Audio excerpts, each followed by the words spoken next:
Dualistic Unity Social, the first Dualistic Unity Social since returning from Virginia Beach. We've actually had two pretty stellar episodes of Raw since we got back, and now we're here today.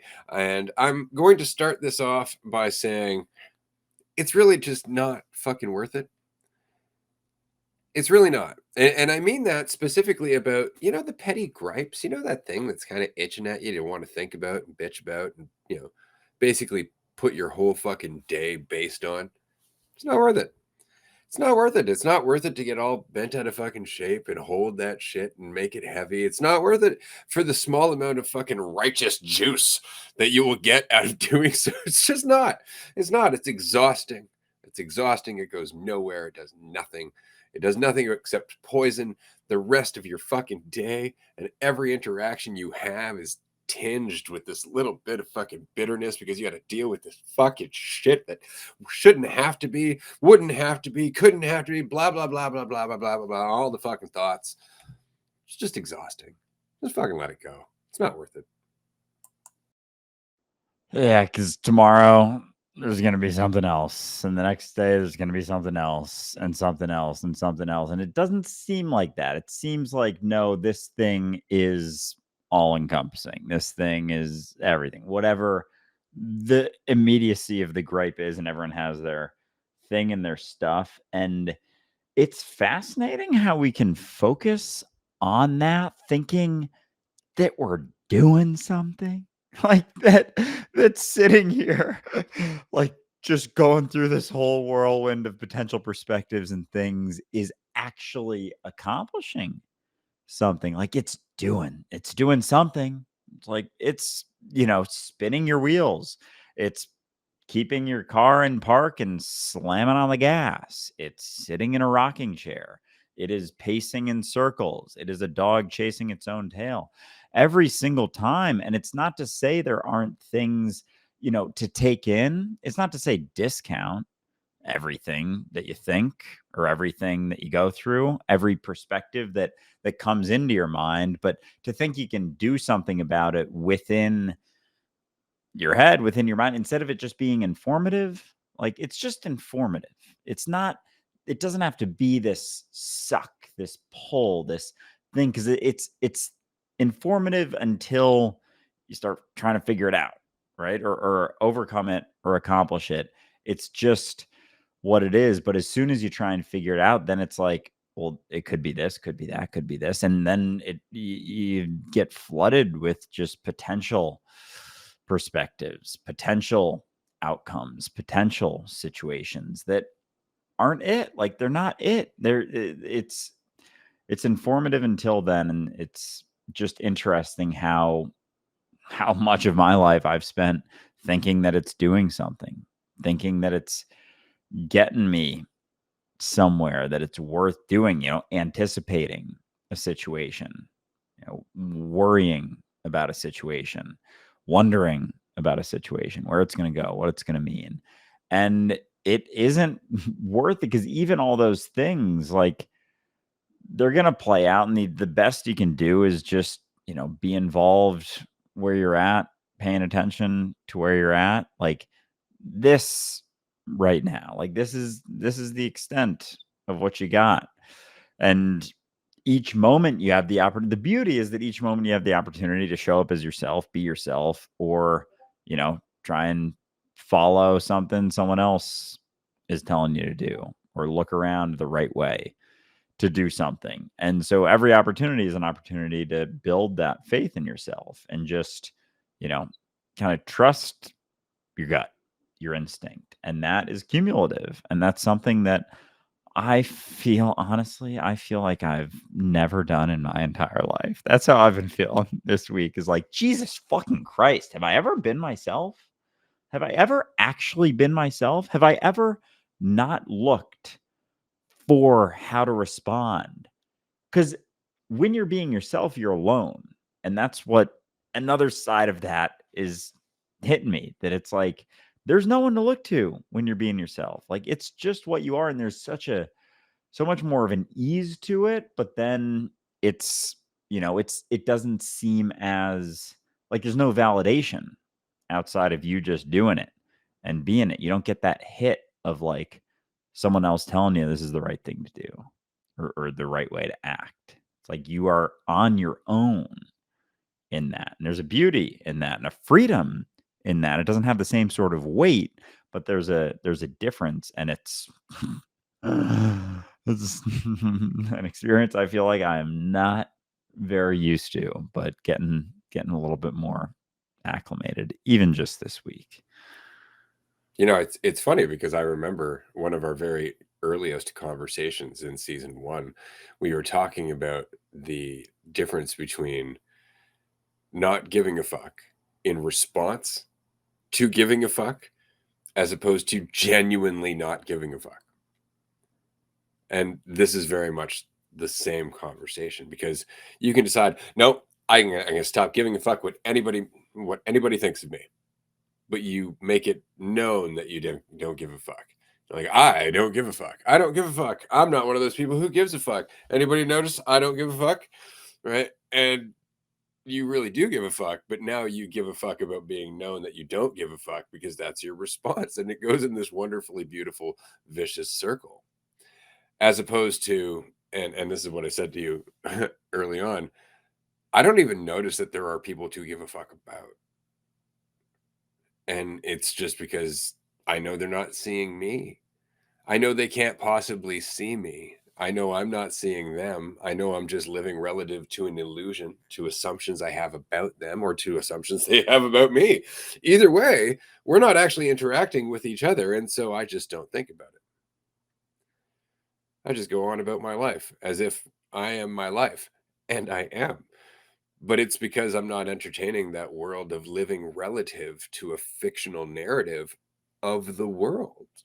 You know, and I think this is what Jesus was communicating in be in the world, but not of it.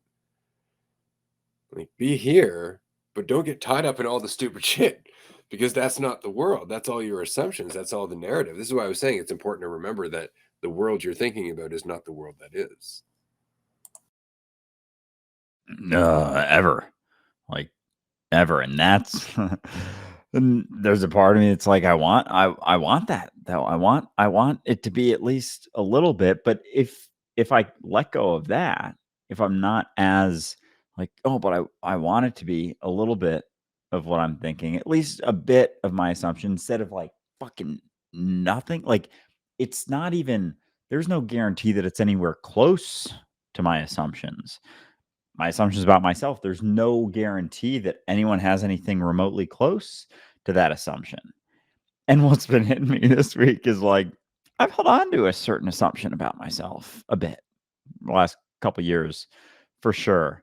And it was cutting me off from all these other perspectives of myself that I'm now getting a good look at. And it's humbling as fuck. And I appreciate it a lot because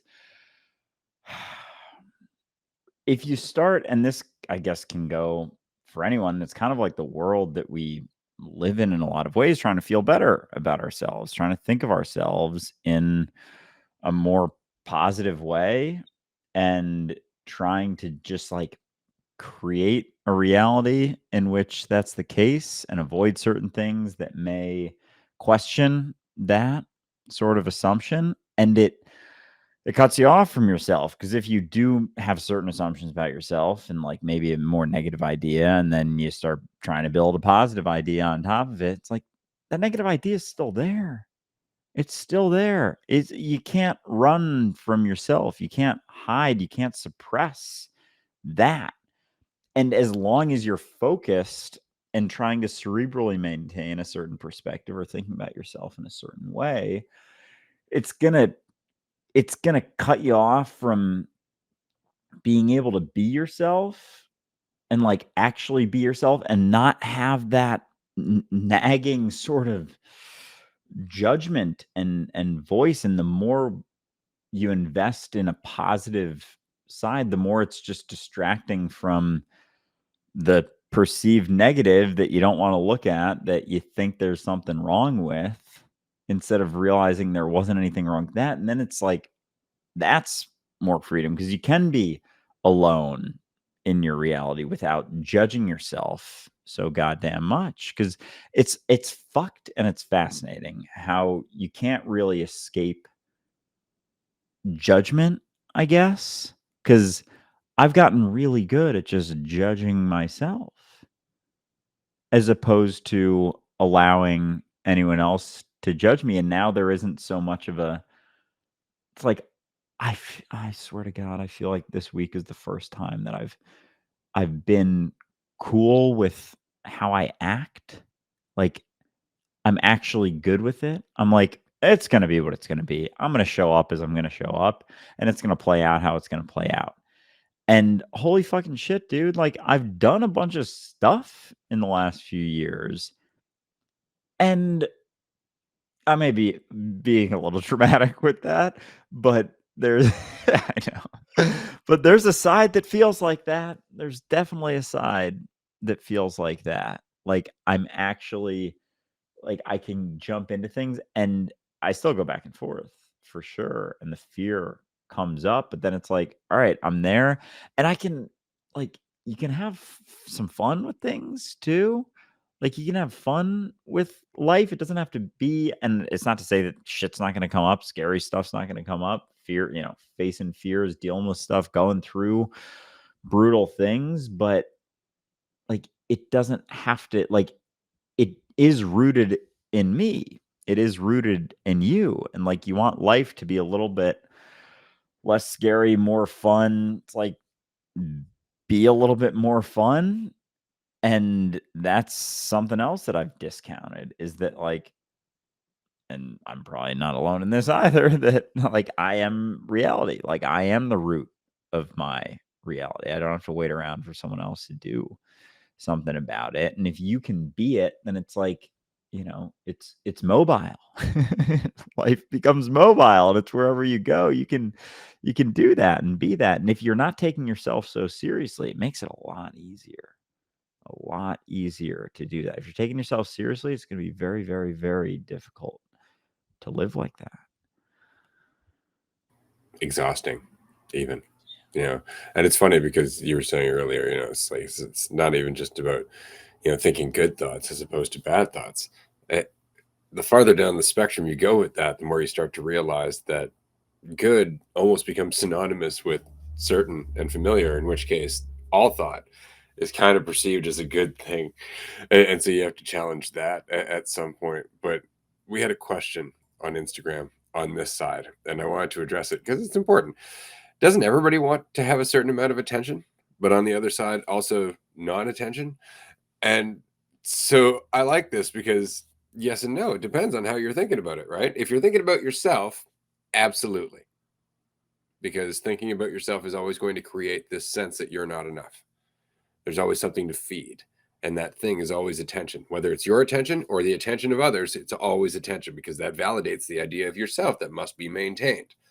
If you are to recognize that you are not that, truly recognize, not conceptually recognize, but to actually spend enough time on the other side of that fence, as it were, then all of a sudden you would recognize that none of that attention is really attention on you at all. It's attention on a fiction, it's attention on an idea. Whether it's their attention on an assumption or your attention on your assumptions, it's still attention on assumptions, which is taking away from attention to your life here and now, which is the reality of you as opposed to the thought. And that difference, like, that you can actually just pay attention to reality, and you kind of don't have to be as concerned about yourself or think about yourself, and be focused on yourself and, like, how you're doing. You're actually living life, and how you're doing isn't quite as relevant. It it's it doesn't have to be relevant at all, because it can't even be known. Like, you can't even know it as being myself, just being. Yeah, like, that's well said, Amanda, because that's exactly it. There isn't, you can't even be yourself. Like, as soon as you're thinking, like, am I being myself right now? You're thinking about stuff. You're putting something in the way. It is just being. And so everyone paying attention to reality and just existing without measuring quite so much, not trying to feel better because of other assumptions or bring themselves down because of deeper assumptions. Like, they're all just assumptions. And so as you continue to be and actually be involved and pay attention, your life kind of has a way, I guess, more so of playing out. And I feel like I'm speaking from, like, I don't even know. I like non-experience at all is how I feel like half the time. But again, it's like, there I go. You don't have to consider, it doesn't have to be about you doing things or achieving things or accomplishing things. It's like you're a a vehicle to experience. Your ability to have experience doesn't have to be measured. Like, experience can be just what it is. Like, it can actually just be what it is. You don't have to know how it's going because you can't. But, like, you can try. You can spend all day wondering, measuring, judging, and, like, oh my God, so much of the world, so much of myself has been just a consistent sort of measurement. I used to weigh myself every morning, would track, how much I was eating, would have an idea of, social media, check how many followers, how's this video doing? And it's like this web, this crazy web of how I'm doing. Like, that's a fiction that doesn't actually exist in reality and is going to be different for everyone, but it's my sort of web, and that's my fucking weight. It's all weight. Even when I feel like I'm like, the fucking measurement is above average, it's still false certainty every time. It's interesting. The ability to measure things wasn't always something that we did. Like, it's something that we developed. At one point, we used to measure things by thumbs. All right. That's why we measure things by feet. It's because we used to actually use a foot, like a human foot, and we'd average it out. It's about this big, right?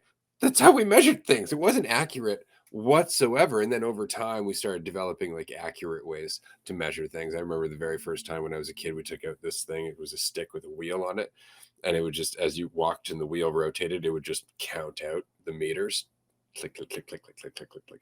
So that ability to measure wasn't something that we did naturally in nature whatsoever. It took us time to evolve that and to learn how to do that. Same with time, right? It's not something we always tracked. I mean, fuck, it took forever for us to figure out the sundial. We're like, oh, look at that. It's kind of giving us an idea of what time it is. We're measuring our progress through the day. But now you can have a scale in your bathroom. You can have a watch on your wrist 24 hours a day. Like, there is always this consistent temptation to measure how you're doing, how fast you're doing it, where you're going to be next, to keep track of. And because of that, your brain just plays merry hell with the idea that somehow your value is going up and down because of it. And it's so funny because it's exactly it. Like, you could just be late one day. Maybe you missed your bus and you're going to school and you're going to be late for your class and you're like, oh God, I'm such a piece of shit. No, your value had nothing to do with that. You just didn't make the bus. And isn't that interesting? But immediately we start to measure our own value according to how we would compare ourselves to a bunch of assumptions that our brain just spat the fuck out. It's like, these are all the other things that could have happened. This is where you sit in that spectrum. and immediately we're like, oh, that's where I sit in that spectrum, not recognizing that there's a lot of other spectrums.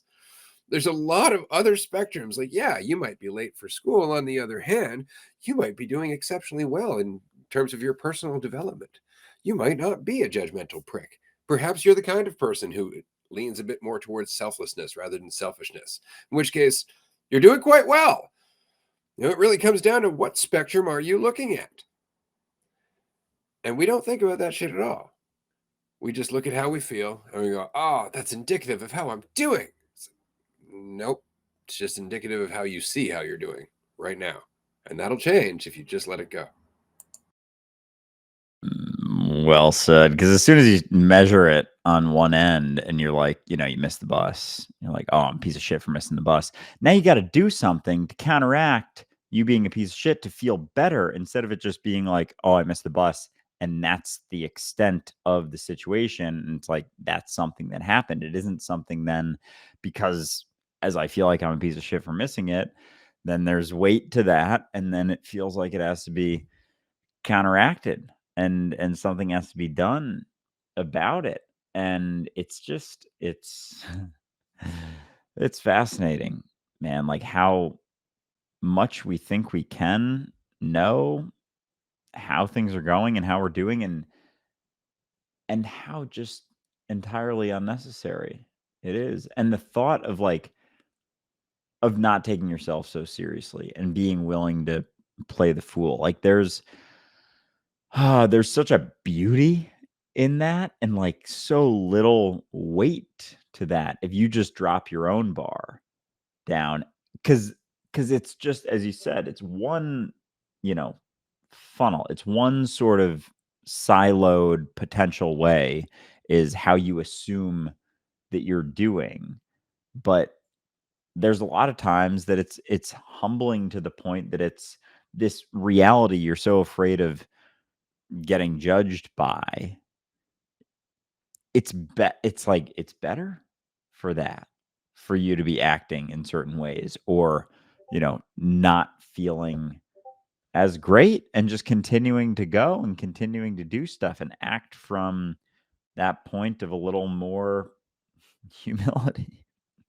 And that, because like yesterday on our calls, I was feeling, relaxed, loose, and like stuff was there, like our episode went great, had a blast, and I wasn't feeling good about myself necessarily. I was just there, like I could actually fucking hear things for the first time in what felt like months. Like I could actually be, and then there was there were things like going through my head, like thoughts about what was actually happening instead of fucking thoughts about myself. And to think that it would be better to know how I'm doing and feel like I'm doing well than actually being involved in reality, like having a fun time and enjoying it. Like it's insane that I would even consider one over the other. But it's like it's not an immediately easy thing to let go of until you start to get a taste for it. And then it's like, oh my God. Oh my God, that makes so much more sense.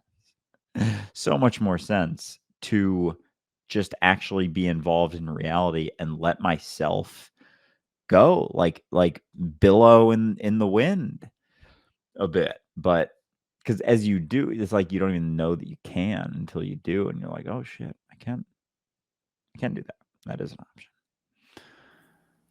It's interesting if you were to imagine it this way. Imagine that you have a source of music. So there's a place where there is music playing, and you can get close to the music and enjoy the music and listen to the music and let the experience of the music carry you, or you can think about your opinion of the music.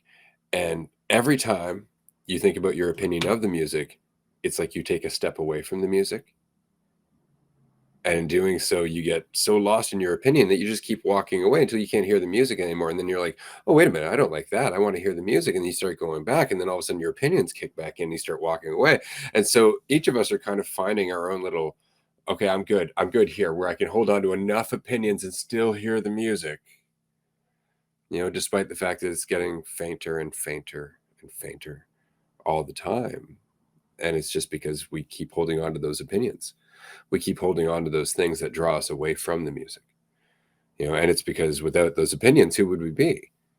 If I'm not my preferences, if I'm not my stance against this thing, who am I? You'll never find out if you're not willing to listen to the music and willing to listen to the entire song, in fact. And that's it. It's just that we get to a certain point where we're like, I don't like that.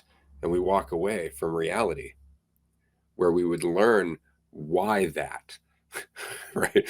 Why that, and why we don't like it, and where it fits in the rest of what we're experiencing.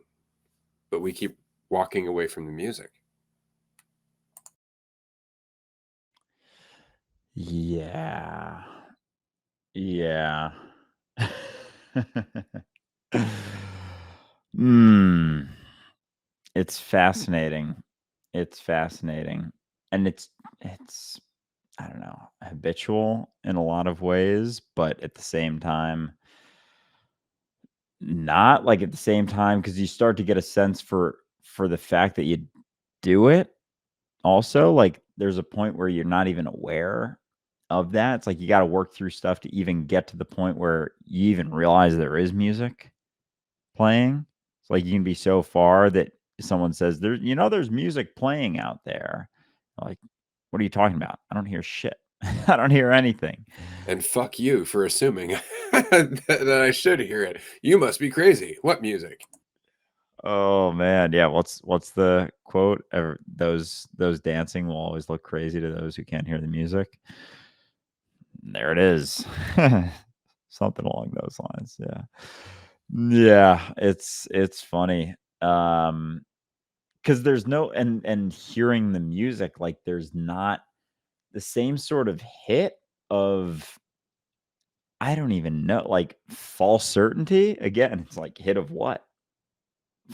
False false certainty. The sense of control.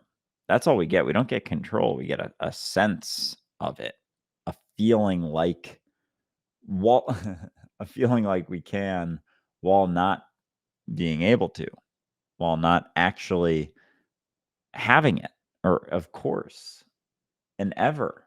And yet there's like a pull sometimes, oftentimes, my mind to I have a tie for you, actually.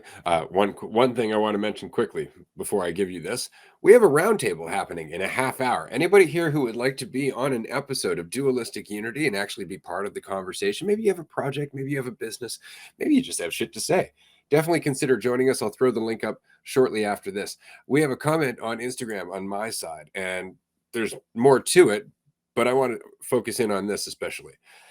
Ambitious people want to be the best version of themselves. I would like you to explain the danger in that. hold on, say that one again. Ambitious people want Ambitious people want to be the best version of themselves. Oh man. I Oh gosh. So as long as you're holding on to some idea of, oh my God, yeah, if that's ambition, then ambition is running on a treadmill with a carrot in front of you, straight up. Like straight up carrot mentality, like carrot and stick mentality all the time. You're never going to get there. You're never going to get there. I can't say that more emphatically enough. There is no point in which you get there as long as you keep running, as long as you keep striving for it. It's just your assumption that you're not it right now. It's the only thing that's keeping you ambitious. It's the only thing you can live your whole fucking life in that point of ambition, trying to get to a place, just do enough things, you just accomplish enough things, you just overcome enough fear, you just do enough that you finally feel like, and you never do. It's always out there.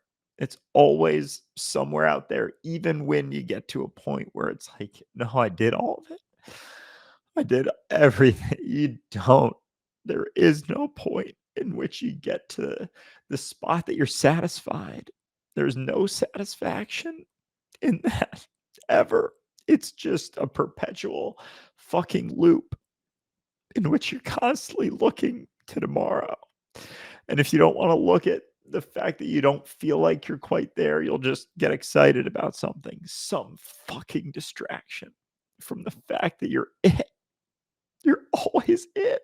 You're always that highest value version of yourself right now, as much as you feel like you're not. Like, no, it couldn't be. Not this version. Got to be a little different. Got to be slightly different. Got to be somewhere else. It's got to be something else. Couldn't possibly be me right now as I am. Every single moment, letting the chips fall. See where they fall, still it. See where they fall, still it. See where they fall, still it. And you never get there. You can spend your whole fucking life, or at least a lot of your life, doing it, and it gets habitual because you don't realize that there's assumptions that you're running from. You stop even becoming aware. You stop even being aware that there's assumptions that you're running from until you stop. You're like, oh, there's something. And the whole time, and stopping and just being like, oh shit, there is some stuff. There's nothing wrong with those things that you've been running from. There's nothing wrong once you settle. You're like, oh God, I've been running from these things the whole time. These fears I have, these concerns, these assumptions that you make when you're a fucking teenager. That and they're always going to be there no matter how much everything you do is to the contrary, as long as you're running to some perfect version. If you're running to some perfect version, assuming there was a point in which you weren't, you're never going to get to the perfect version, and you're never going to be willing to realize that there's actually strength in that. The wound is where the light enters. Well said. Absolutely. And that's it, is that ambition always comes from that place of I need to be more. I'm going to become the best version of myself. You already are. You are already the only version that could exist based on everything that you've gone through.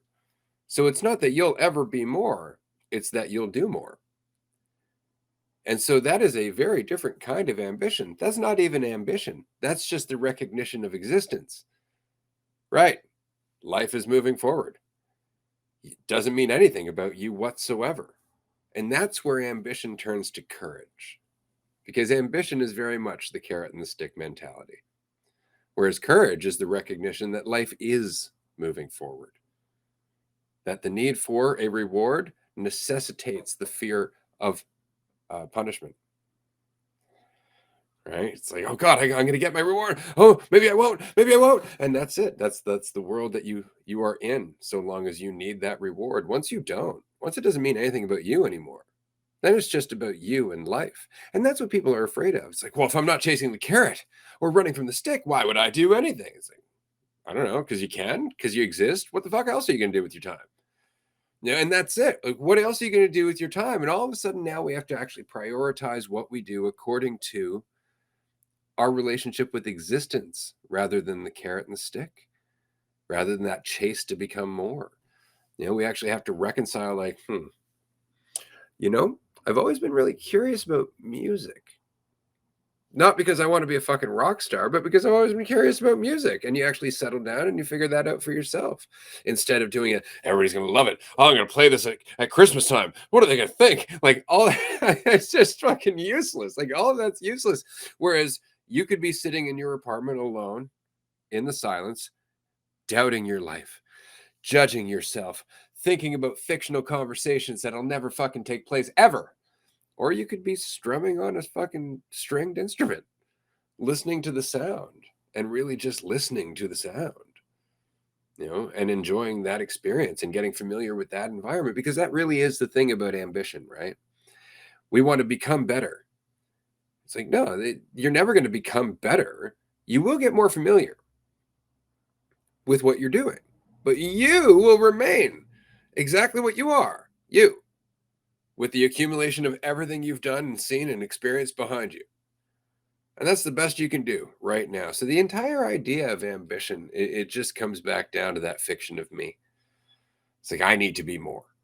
And what's funny about that, and this is something that I I love personally, I am not an ambitious person in that I have no need to prove anything or go anywhere. I could fuck off into the woods right now, be perfectly happy. Bye. But I have no ceiling.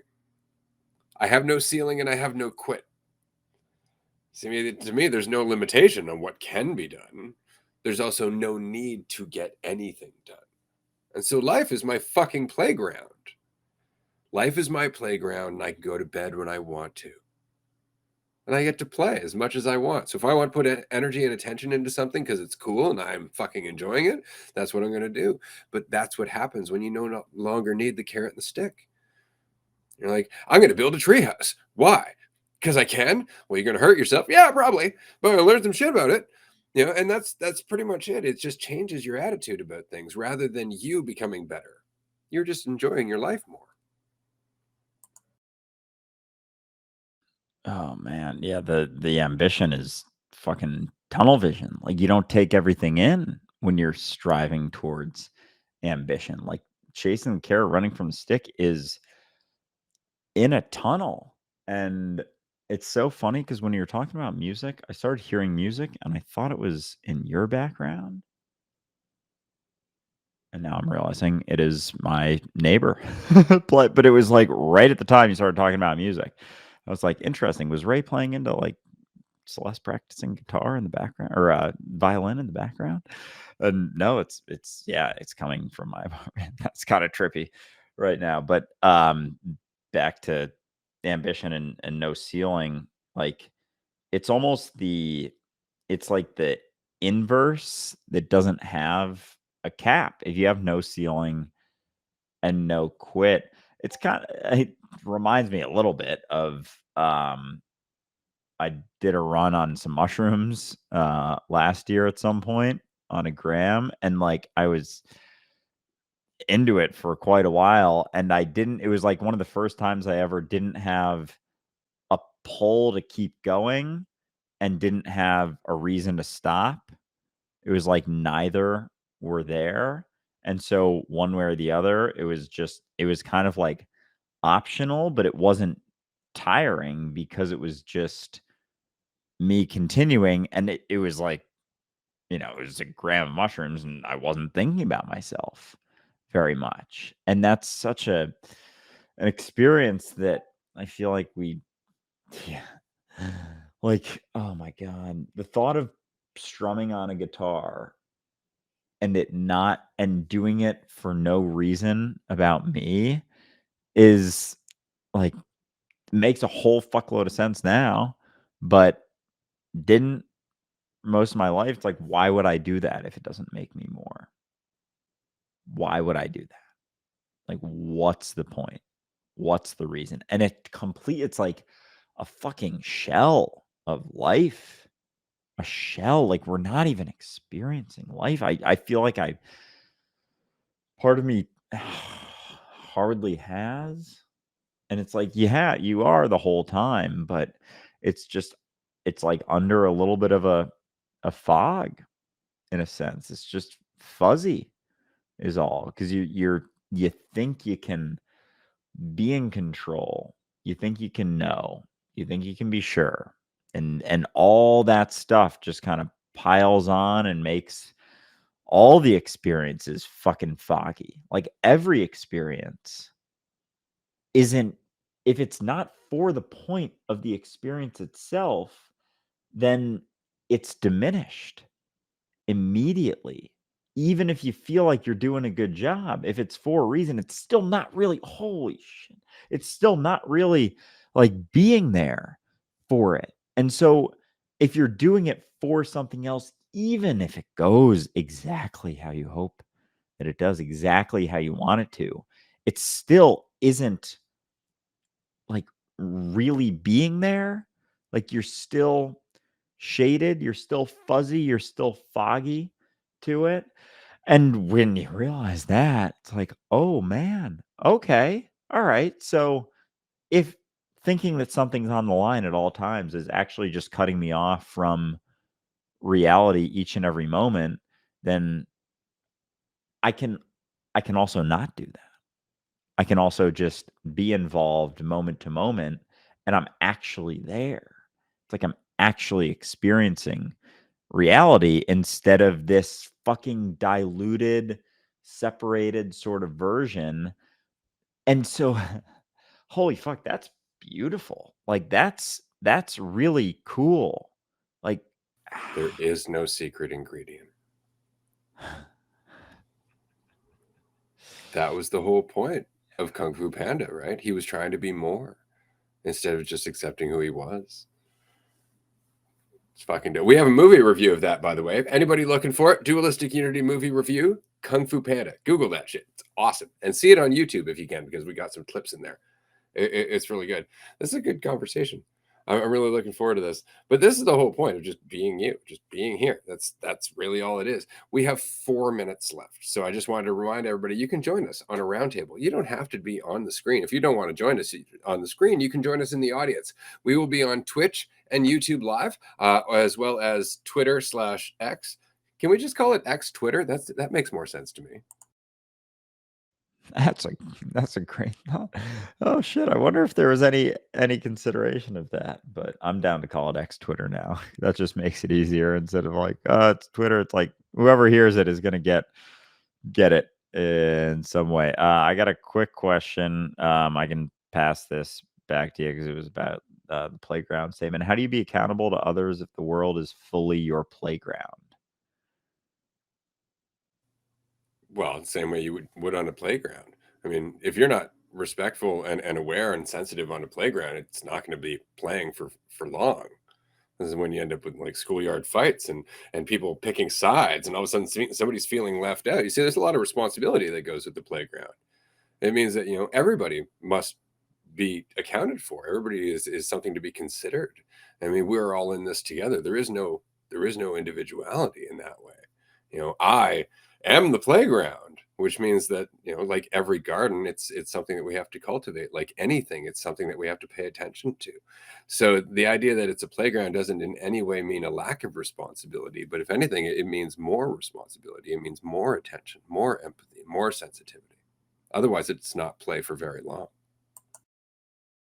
Yeah, because you start to see your role in a sense. Not that you're filling a role, but there's potential for having sway, and you can, if you aren't taking yourself so seriously, there's so much more sway you can have as the playground, as the experience of an individual separate from the playground. But if you recognize you're the playground, then the world being the playground doesn't mean everyone is your toy to play with. Yeah, amen. And like there's repercussions, like there's consequences to our actions. Like just because you recognize that you are reality, you are the playground, doesn't mean there's not going to be fucking repercussions to everything that you do. It's just that you're more sensitive to the repercussions of everything that you do all the time. So like there's sensitivity. It's not just like, oh, it's my playground, no responsibility whatsoever. Cause like you're the playground. You're the entire environment and situation. It's my playground. Yeah, exactly. Like what kind of experience do you want that playground to be? And like the crazy ass shit that we do is almost always, if not always, in response to certain things we're trying to make up for or overcome. Like the aggression, violence, killing, all that stuff it doesn't make sense when you recognize it's your playground, obviously, but it's in response. It's not just like, someone recognizes, oh, it's my playground, I'm going to go killing everyone. It's like, well, because they don't want to play the way I want to play. And that's how quickly it spirals out of control, right? Is that you get caught up in yourself. This must be this way. It's like, that's not how this works. This is not this isn't a dictatorship. It's not a monarchy. It's not a democracy. It's an organism. It's one living organism. And if any one part of that organism decides that it needs to control the rest, that's called fucking cancer. And that's it. It's just thinking about it that way. We have about 30 seconds left.